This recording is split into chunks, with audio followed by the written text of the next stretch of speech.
How did World War I start? This was supposed to be the war to end all wars, but it wasn't. World War I cost millions of lives, and on top of that it paved the way for an even bigger war just 21 years later, World War II. And what's even more interesting is this.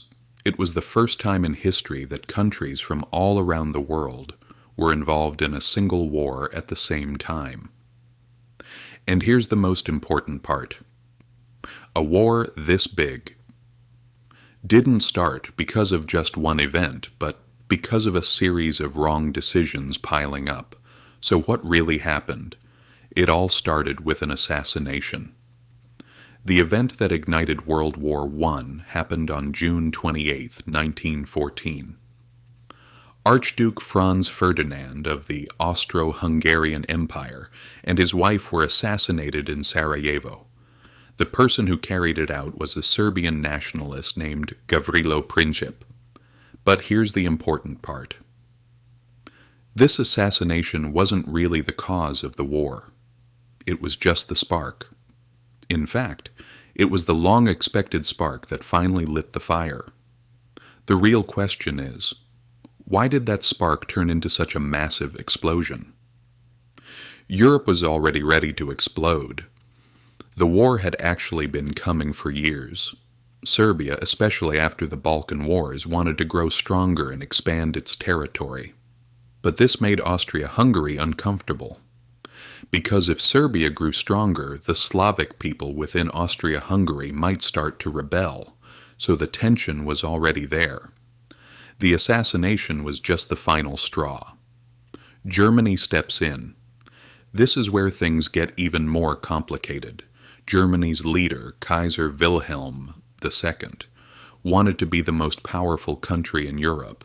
He didn't accept Russia or Britain being stronger than him, so he openly supported Austria-Hungary. And not just a little support, it was more like saying, whatever you do, we've got your back. This gave Austria-Hungary even more confidence. An impossible offer. The ultimatum Austria-Hungary sent Serbia a very harsh ultimatum. But the conditions were so extreme, they were almost impossible to accept. In fact, they didn't even want Serbia to accept them. So this wasn't really about peace, it was about starting a war. And exactly what was expected happened. Serbia refused, and the war began. How did everyone get involved?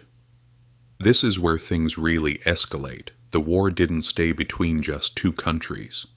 Because there were alliances. Serbia had Russia behind it. Russia had France. France had Britain. So when one country entered the war, the others followed. It was like a domino effect. Did Russia really want peace? Russia entered the war claiming to protect Serbia. But it didn't really seem like they were looking for peace. Instead of diplomacy, they immediately started preparing their army. And that made the situation escalate even faster. France's hidden plan.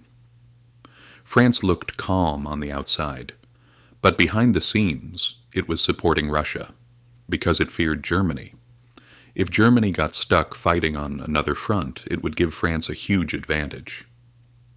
Why did Britain get involved? Britain was the strongest naval power at the time, but Germany was rising fast. And that was a serious threat. So maybe Britain actually wanted Germany to weaken. Instead of stopping the war, they didn't really try to slow things down. Who was really to blame? Most history books blame Germany and Austria-Hungary. But the truth is, almost everyone had a role in this war. Austria-Hungary wanted territory, Germany wanted power, Russia wanted expansion. France was looking for an opportunity. Britain wanted to maintain balance, so no one was completely innocent. Could the war have been prevented? Yes, this war could have been avoided if the leaders had been less obsessed with power, if they had just sat down and talked. Maybe millions of people would have survived, but they didn't.